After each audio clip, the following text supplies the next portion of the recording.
All right, guys. Bit of a change of plan. I really haven't wanted to talk about the beer bug forever, just because of the fact that the amount of panic that was caused by the mainstream media regarding this. Look, I'm not saying people aren't going to die. I'm not saying it's bad. People are going to get sick and everything like that, right? But there definitely is the media that seems to want to make this worse than it really is. And I've resorted in not talking about it because I didn't want to fear or put more fear into the public. But I'm thinking that might have been a mistake. I'm thinking at the end of the day, you guys and everybody that watches this channel and everybody new probably needs a rational mind when it comes to the beer bug. So once a day, one video a day, at least for the next few days or for the next couple of week, month, whatever it may be, I'm going to tell you the facts regarding this virus. And I'm going to do it in a cool, calm and collected manner. And basically just tell you exactly what's going on, what sort of progress has been made, because the mainstream media doesn't really want to focus on telling everybody the whole story. They just want to sell papers and stuff like that. And this is not about me getting clicks or anything like that. To be honest, the reason I refer to it as the beer bug is because my videos get suppressed as it is, let alone me mentioning a phrase or the name of the virus would make it even more suppressed, and that would then reach other people or stop reaching other people who might be overreacting at the moment. Okay? So let's jump into it. Let's talk about what the daily events have happened and what the media might not necessarily have told you. So Americans need cash now. Donald Trump wants to send checks to households immediately. So there's a very strong narrative going through the mainstream media at the moment. You're going to notice that when we talk about mainstream media, that Donald Trump isn't doing enough regarding this virus. To be honest, the fact is that Trump could literally cure it tomorrow and they would claim it's not fast enough. They're never going to be happy with what he's done, but we're nonpartisan here, right? So we'll tell you exactly what's going on, what's happening around the world, and we'll just tell you the facts. And then you guys can decide whether you want to go and buy TP for bumhole or if you want to do what I'm doing and just not necessarily go out unless you have to, and just taking a more homebody approach for the next couple of weeks. Netflix is great. It's $10 a month. And by the time that monthly subscription runs out, this thing's probably going to be over. But let's jump into it. So President Donald Trump said on White House on Tuesday that he wanted a federal government to send direct payments to America suffering economically from the beer bug as a part of the larger package, or rescue package. We're going big, Trump said, adding that we want so big go solid. The proposal was splitting headache. The proposal was detailed by the Treasury State Stephen Mnuchin on Tuesday during a press briefing at the White House. We're looking at sending checks to America immediately, Mnuchin said, adding Americans need cash now and the president wants to get the cash now. Mnuchin said the Americans could expect an individual stimulus within 2 weeks as he continues to negotiate with Congress. He added that wealthy Americans would not get direct payments as they do not need it. I think it's clear that we don't need to send people who make millions of dollars a year checks, okay? Mnuchin said to reporters. Trump agreed. Obviously, some people shouldn't be getting checks for $1,000. So this is similar to what the Australian government is doing at the moment. The Australian government is sending out a stimulus package of up to $750 Australian, which is about $500 US. And what they're doing is they're sending out a package to the people that are unemployed, people that are in tourism industry and stuff like that. I don't think the unemployed should get the checks because, well, they're not skipping work. But at the end of the day, yeah, I think it should go to the people that are taking time off work because of, or just, have jobs, for example. So I think Trump has a better idea here than the actual Australian government. But And our response is pretty good, to be honest. Mention said that some of the reporters' funding numbers of $850 billion for rescue were probably more extensive than the final bill would be, but details would be released later today. Stuff needs to be done now. The president has instructed me to be that there's no fault of American workers, he said. He said that 4 weeks way to get funding directly to to America, and said that although his supporters a tax roll pay cut, he would look better and way to get funding to Americans faster. So basically Trump's going to be doing what Australia does, but better.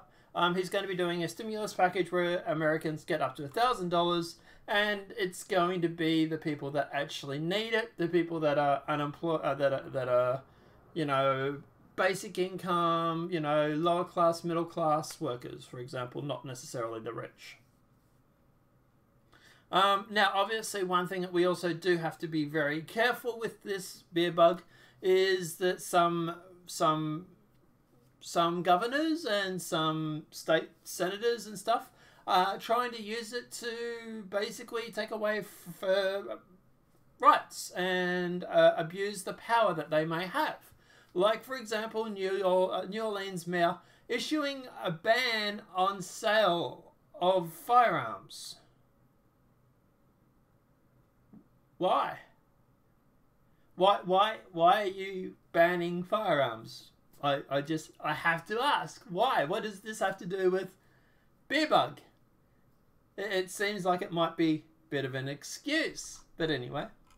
New Orleans mayor, and of course she's a Democrat, Ethe, I might be mispronouncing, signed a beer bug emergency order last week allowing her to ban the sale and transportation of firearms. Like I say, be very, very careful around this situation. There are going to be people that are trying to use this situation to restrict First, Second Amendments, the right to assembly, stuff like that. You've got to be careful that you don't go giving up your rights in a panic or fear. She signed it following up provocation on March 16, 2020, further emphasizing her powers to suspend the limit of sale, disposition, or transportation of alcohol beverages. Because banning people buying alcohol is stopping beer bug, apparently. The declaration declaring the mayor's power to restrict gun sales and transportation says that she's empowered, if necessary, to suspend or limit the sale of alcohol beverages, firearms, explosives, and combustibles. To me, this comes off as an excuse to clamp down on firearms. Because she's a Democrat and they don't like guns. That's all that is. It's just an excuse. Now, obviously, Trump has come out swinging at the mainstream media, especially on the New York Times. And I actually do have the original report on that, I believe.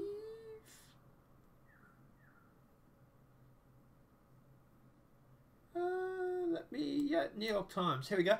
New York Times authorities deceptively edit Trump's advice to governors on medical ventilators. So I'm thinking it's in relation to this. At least 8 New York Times authors have shared deceptively edited quotes Monday from President Donald Trump in recent calls with state governors, creating the false impression that the president is denying federal support for ventilators that are needed in hospitals. In his message, the president recommended that states procure respirators and ventilators because it would be faster, but added that if the federal government will be backing you. The New York Times journalists admitted the bulk of the president's statement as they share this story on social media. The misleading partial quote was also boosted by a CNN correspondent and became the lead headline in the left-wing Huffington Post. So they wrote, respirators, ventilators, all equipment, try getting it yourself, Mr. Trump told the governors during the conference call. That's what they're claiming. That's not true. He said that try and get it yourself if you can, but if you're not, then the federal government will be able to back you up. Now, obviously, at the end of the day, they're not the only ones that have actually done this. So media outlets exclude critical context in quote painting Trump as beerbug villain. Several media personalities pushed a distorted quote Monday, trying to make it appear that President Trump intended to leave state governors twisting in the wind with regard to beerbug. The president, who also spoke with the group of governors about the virus, contained spread a response to suggest that they may fare better if they sought sales of needed equipment such as respirators. So, yeah. So, look at the end of the day. Here is one from Julie Boseman. I'm guessing is the New York Times. Here's another one from Maria Gray, Zach Parkins. They all went through around the same headline. Now, like obviously Trump said, he's not going to let them get away with it. And this is obviously the President Trump has ripped into New York Times coverage of his administration response for the beerbug Tuesday, saying that the network did a disgraceful journalism this week. During his press briefings, reporters asked Trump about his attacks on Democrats, including machinery government Greta Whitman and former President Barack Obama. Whitman had previously criticized the federal government's response regarding beerbug. Trump defended his actions, saying that he only lash out when he's forced to respond, which I would agree with. Obviously, also Reuters has gone through and stealthily debunked story claiming Trump sought monopoly on, obviously, beerbug vaccine. Like I say, there's a lot of hype in the media. But anyway, a reporter from German newspaper claimed that President Trump wanted to secure exclusive American access to beerbug vaccine, as is proven false, but only after the story was repeated and spread by mainstream media outlets including Reuters, The Guardian, and Business Insider. Reuters later stealth edits its story to incorporate official statements denying the official newspaper report, but New York Times journalists had already shared Reuters articles before it was altered. An MSNBC producer has also shared the story.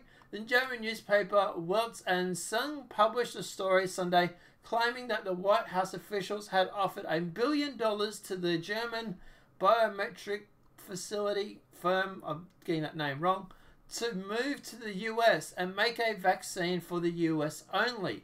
The company has indicated it hopes to have a vaccine by June or July. The newspaper cited an anonymous source in German government claiming to confirm that Trump wanted the vaccine only for the United States. Then covered reactions from German politicians who declared no country should have a monopoly on vaccines. But the story quickly fell apart, issued a statement on Twitter denying that it's received an offer from the US government. So, you know, Trump, Orange Man, bad. Jones Tate takes to Twitter, is reporting Trump for stoking racism over beerbug. Now, obviously, at the end of the day, this is coming in because, let me see.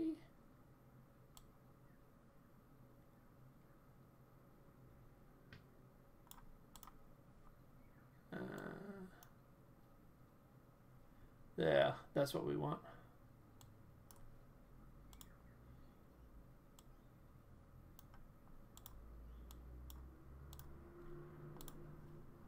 So this is all coming about basically because at the end of the day, Trump has labeled beerbug as a Chinese thing, which is true. It was released in China. The president used the term when addressing critical comments from the New York governor, blah, blah, blah.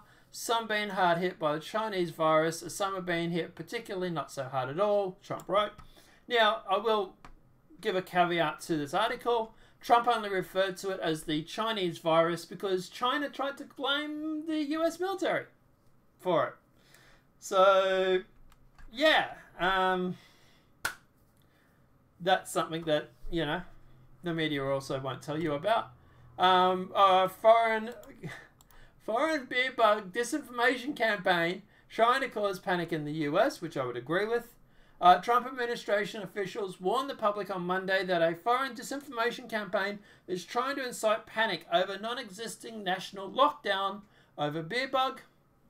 An unnamed senator official told Fox News that there is an ongoing effort to spread disinformation and cause panic among the US citizens, but confirmed there is no national quarantine for the United States. It's now more than ever, it's important that we remain vigilant and ensure all information is coming from verified sources, they said. For example, not the New York Times. But, you know, the media is now claiming it's racist for Trump to call virus Chinese virus because the globalists in China don't want to admit that this came from there because, well, this is bad.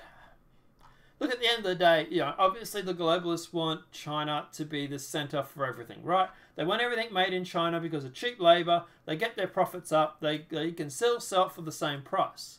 But at the end of the day, if people have a resentment against China for, you know, possibly launching a virus that will, well, severely make everybody sick, even if by accident, then it's obviously best for China to try and blame someone else for the release.